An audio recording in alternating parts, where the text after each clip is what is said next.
skydiving. This is amazing. Yeah, but you know what else is amazing? An iPhone 6S for just $49 at Metro. Really? Imagine streaming all the way down with that amazing camera. I'm switching. That's smart. You know what else is smart? Parachutes. Switch to Metro and get an amazing iPhone 6S for only $49. Metro by T-Mobile. Phone offer requires port-in of number not currently active on T-Mobile network or active on Metro in past 90 days. See store for details and terms and conditions. Blog Talk Radio. Hello, folks. How you doing? It's Danny Tisdale, and you are listening to the Danny Tisdale Show. And as we do every week, we are speaking to leaders, legends, and trailblazers in any category, in every category that has to do with Harlem or in the world of Harlem. I hope you are doing well because I'm doing great. It's the weather could always be better, but, that's how it is sometimes.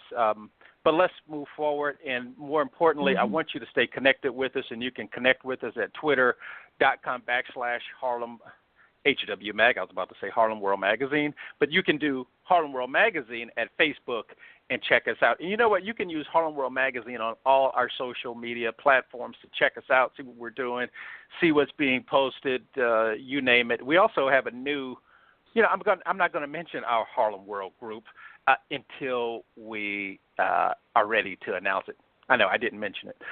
Don't forget to check us out on the web. We're at harlemworldmagazine.com, and I'm talking about the website, harlemworldmagazine.com, for some of you who grabbed your pen, no ink in it, and you needed to write it down again. And also, you can check us out also, as I said, anywhere on any of those social media platforms.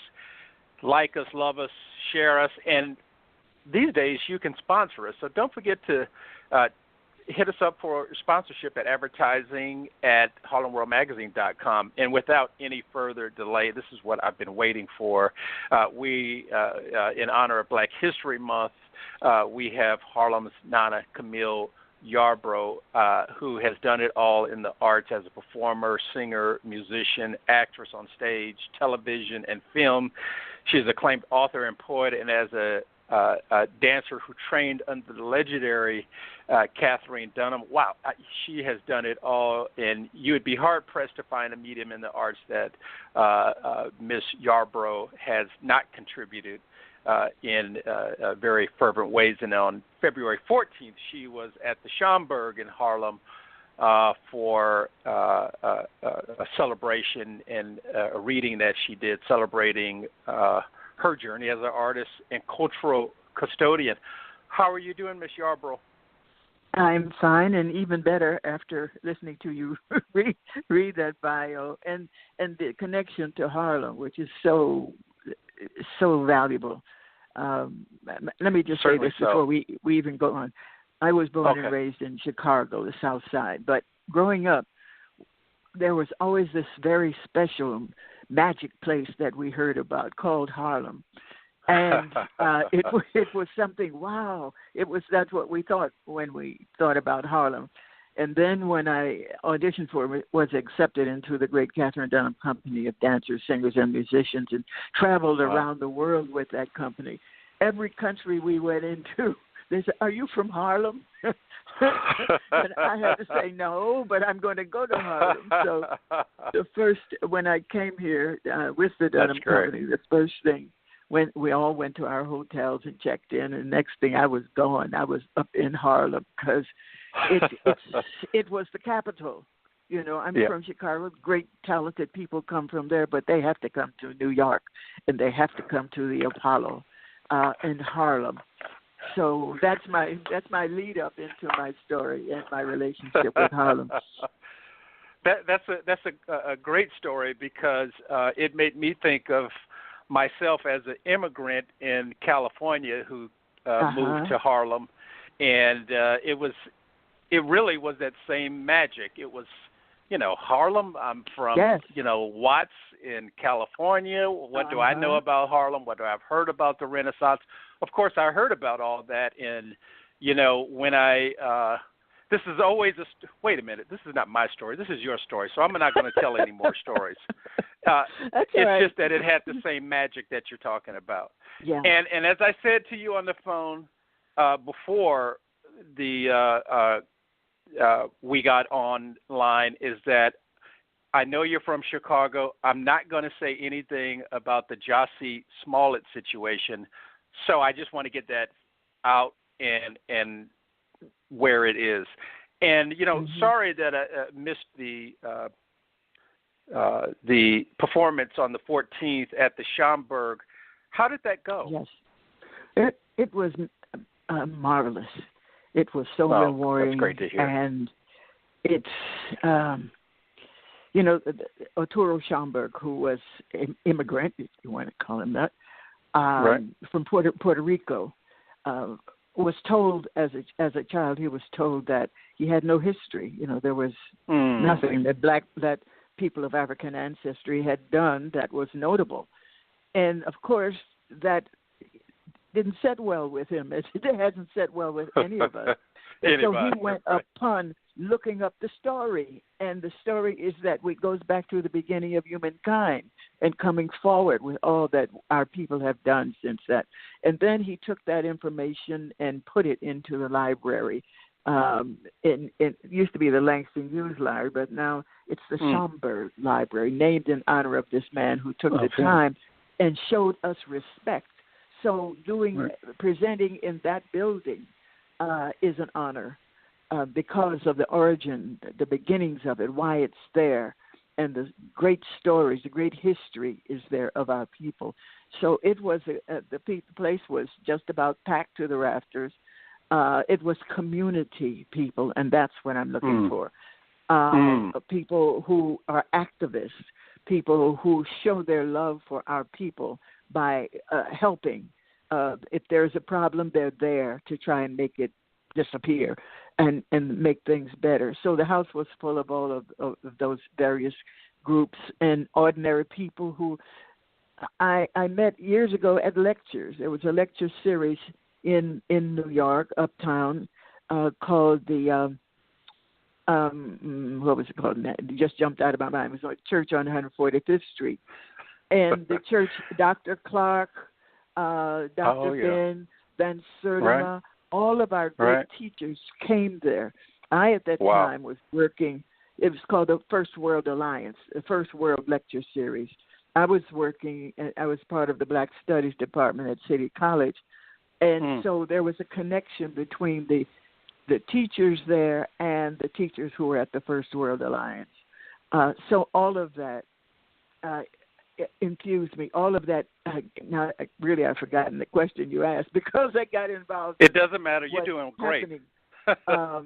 It was magnificent, and at the Schomburg on the 14th, many of those people were there. The teachers, Dr. Clark, not Dr. Clark, but Dr. Jeffries, other students who were at City College when I was there, and activists, Community December 12th, other organizations. So there was a lot of love. To celebrate my birthday, and I wanted to celebrate it not just for me, but for our community. The community, I love Harlem. And I love the energy that is here, even though there are changes going about. That energy, that it's still the energy, same. Yeah, that's that energy. When I was in Australia, what did they say? Are you from Harlem? If I was in Japan, they know. What did they say? Are you from Harlem? So, are you from that magic place? Yeah, that's right. That they've heard about and I wanted about. I'm sorry. Go ahead. No, that's good.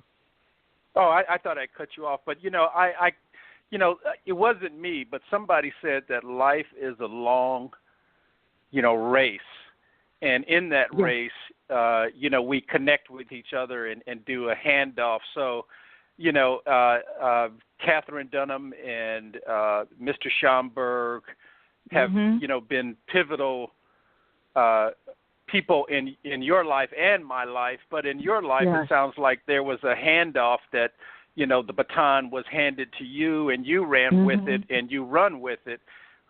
Who are some of the other people when you really think about who inspired you early on in your life that kind of said to you, you know what, I can do anything I want to do if I put my mind to it? Was there anybody like that in your life when you were very, very, very young? Yes, of course. I'm not going to say the usual big star thing.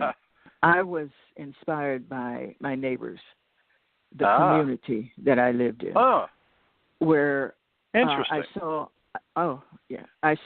a very strong. Now I go back some years. I'm talking about in the 40s. We were still in the war, Second World War. Well, yeah, true. A lot has happened, but the people who went to work at menial jobs, most of them, because we were so restricted then in our employment opportunities. But I watched them, and they worked hard to support their families and to try to keep a decent community.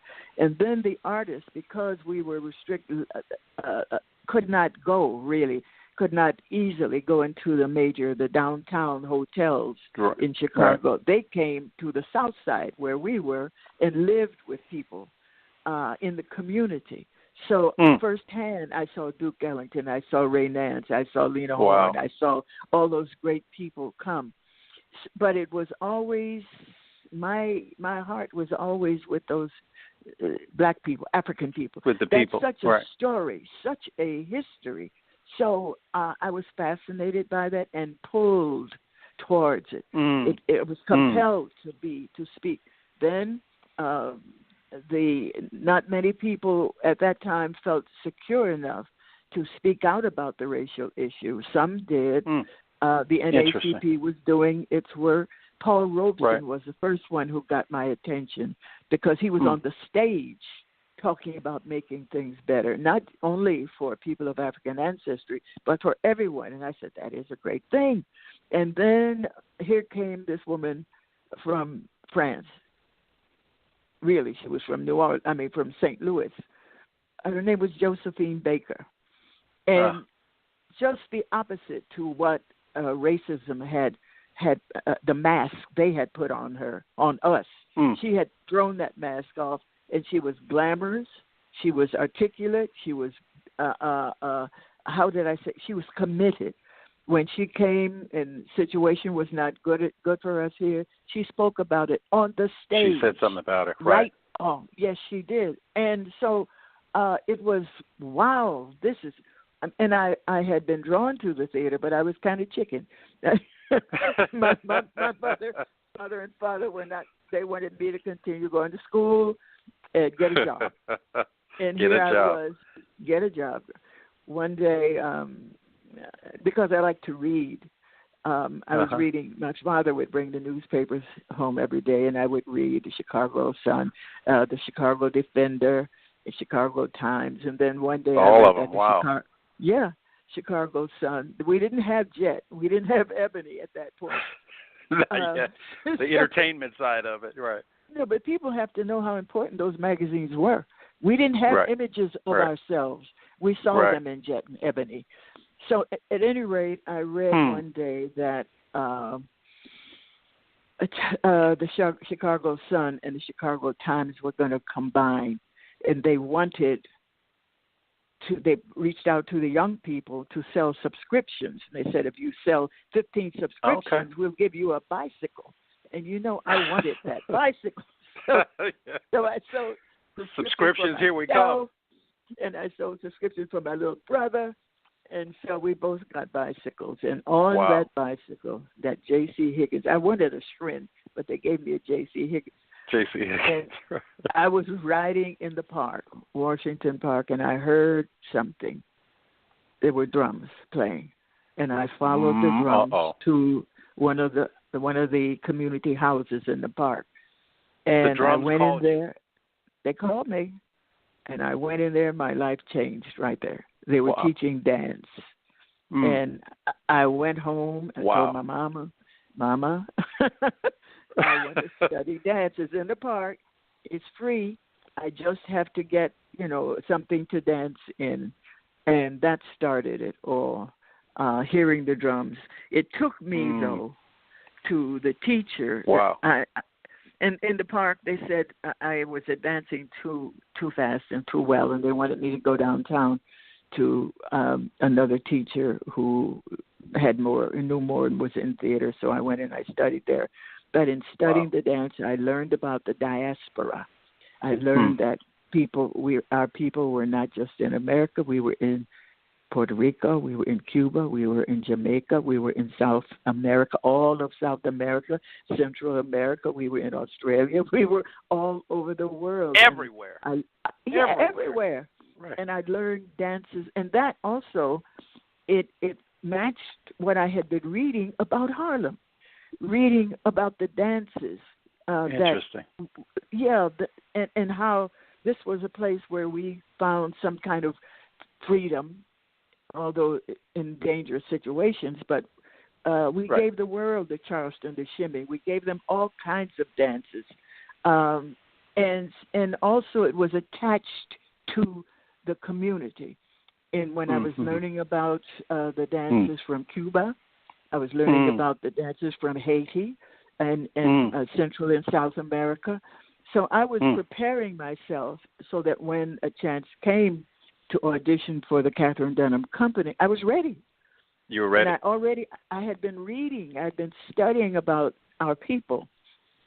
And so it was a great thing. But on the 14th, which was Valentine's Day. Let me stop you right there and hold it, because we're going to come right back to the 14th, because we're already, believe it or not, at the halfway point.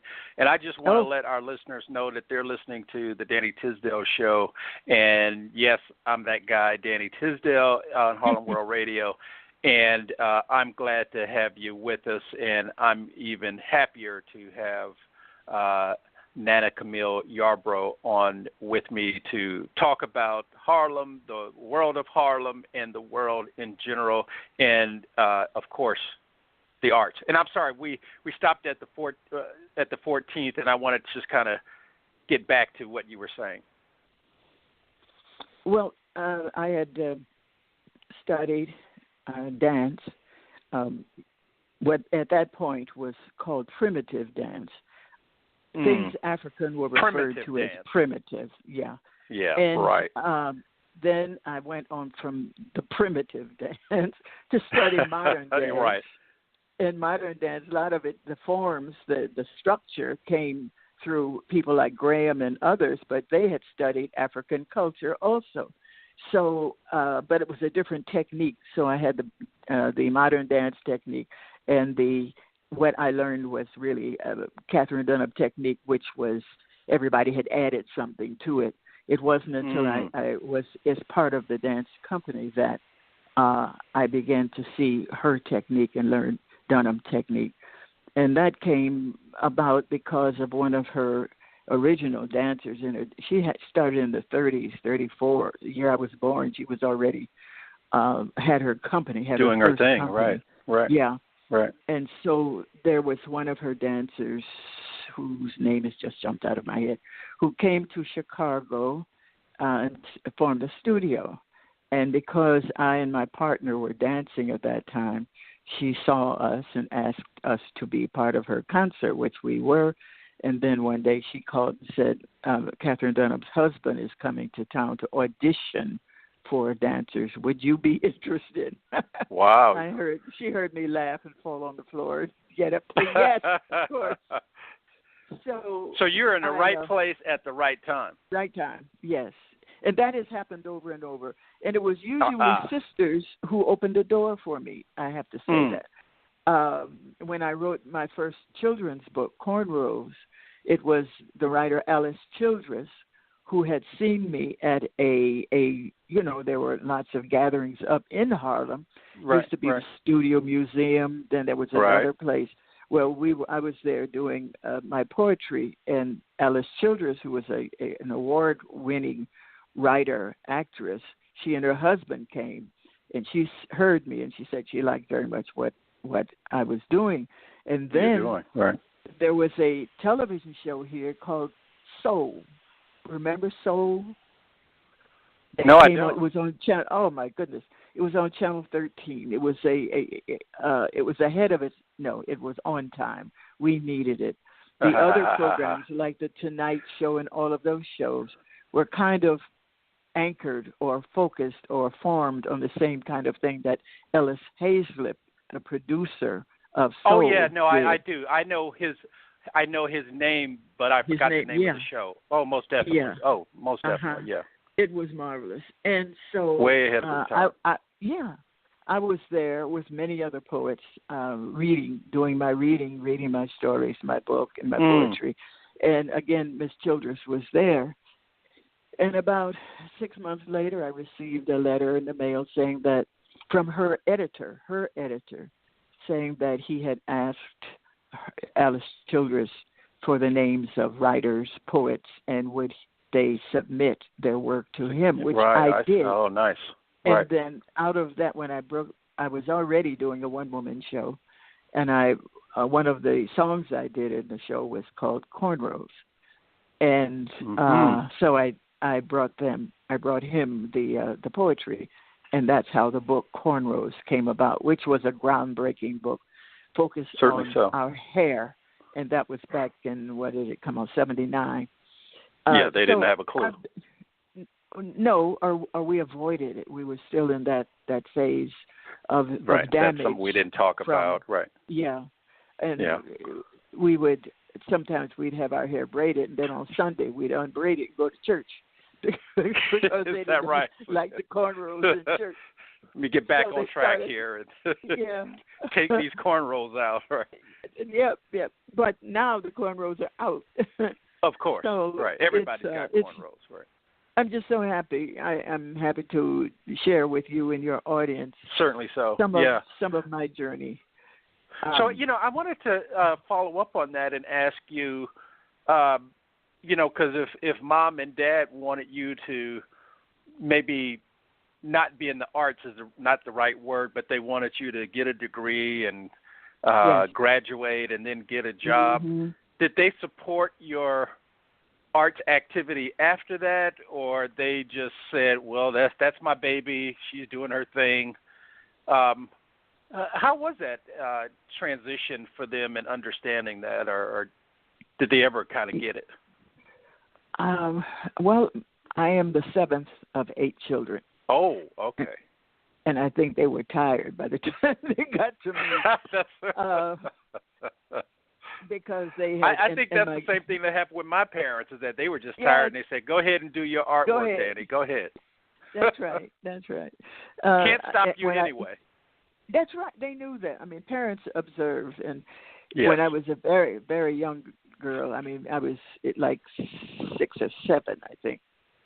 And I like to listen to, that's why, that's my inner thing. I was always interested in people and the stories. They're human beings in life fascinates me. Right. I don't need I don't need any pills. I don't need no smoke. I just need to be with our people, and I get turned on.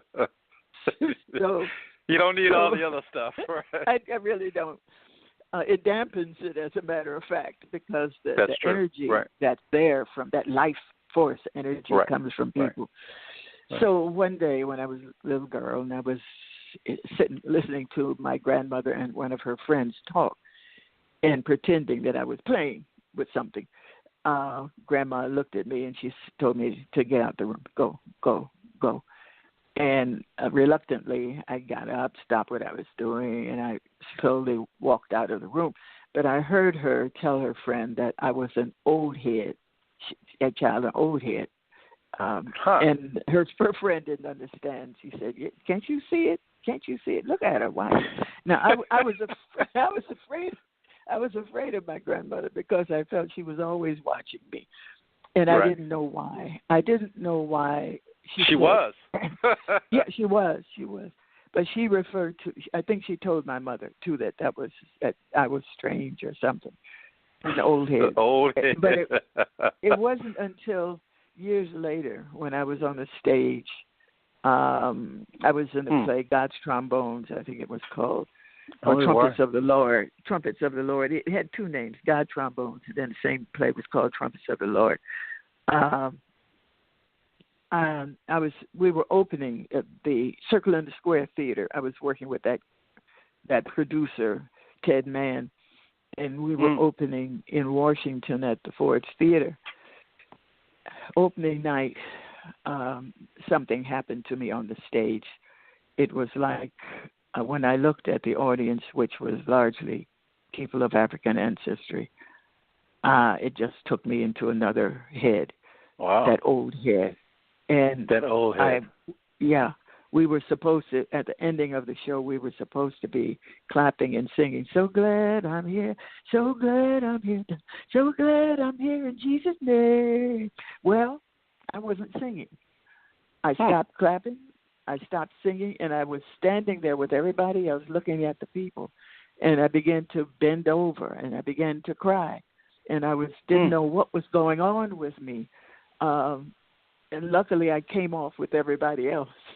But people from the audience came backstage because they knew the cast members, and they were congratulating us, telling us what a great show it was. The producer came back, Ted Mann came back, and they hugged him and thanked him. And he looked at me and he said, "What was that? What were you doing on that stage? What is that?" And I didn't know what it was. I didn't know what was happening to me. So the rest of the cast and people from the audience said to him, "Leave her alone. We know what she's doing. You're the only one here who doesn't know what she's doing. Leave her alone." So he calmed down, but I was still there wondering what had happened to me. Right. And it was at that point I called my mother and my father, and I said, "Tell me about who we are. Tell me about your parents." And that's what they did. They wrote, my mother wrote, like a book almost, about her family and my father's family. And out of that, I wrote the music, the material. I had already started it, but it gave it roots when they told me about who we were. Interesting. So my first album, The Iron Pot Cooker, came out of that. Finding out my ancestry and what that energy was that made me an old head, that energy that made me love our people more than I love myself. As all of our leaders, Dr. King loved us more, Fannie Lou Hamer loved us more. All of them gave up because they loved the people more than they loved even their lives. And I think that is an energy that's still with us, but today it's kind of covered up because there's so much communication going on, which does not necessarily support our spirit. Yeah, and a lot of times it's misinformation. And believe it or not, we are down to the last 3 minutes. And I wanted to, so I have 2 questions left. The one I have 15 questions, but I only have time for 2. And one of them is I wanted to, maybe in a minute or a minute and a half or 2 minutes, tell people, someone listening who wants to follow in your footsteps, who wants to be you, who wants to have the art world, not those 2 words together, experience. What advice would you give them if they want to follow in your life experience, your footsteps? What advice would you give them, Ms. Yarbrough? I would advise them to look for the strength in their own humanity and in humankind. You come home first and you listen to your spiritual self. And I don't mean some fantasy thing, but your mind and your body really tells you who you are and where you want to go. But you must understand that it's attached to tradition. We are not the only things out here. We, as some people say, stand on the shoulders of, but we are really, in essence, a spirit of our ancestors. And so if you want to be an artist, don't listen to what the corporate world tells you are. Look at what's happening to many of our young people who have just been programmed out of ourselves. Go back to yourself. Go back to, there's a process in studying acting where teachers will tell you, I want you to say your monologue or whatever, but don't move. Just stand there and say the words, because it takes you back to the basics. And we must go back to the time when our artists didn't need smoke, a lot of smoke on the stage. They didn't need a lot of lights, a lot of lights on the stage. They didn't need 50 orchestra members. they could come out on the stage and tear it up by themselves because they were working off of what we used to call soul, which Ellis Hazlitt named his show after. I went to the Apollo last night getting back to Harlem, and I saw a documentary, say that word right, on soul. Miss Yarbrough, we are there already. We've got 20 seconds left, and I love the conversation, and thank you for being on the show. I've loved it, and I will share this with you very soon. Thank you very much, and I love sharing this with our audience. Thank you very much. I love being here. Thank you, dear. Bye-bye. Bye-bye. And thank you for listening. We will, of course, make you aware of our next show, and hope you're able to make it. Really love this conversation. Thank you again for listening, and Miss Yarbrough. Bye-bye.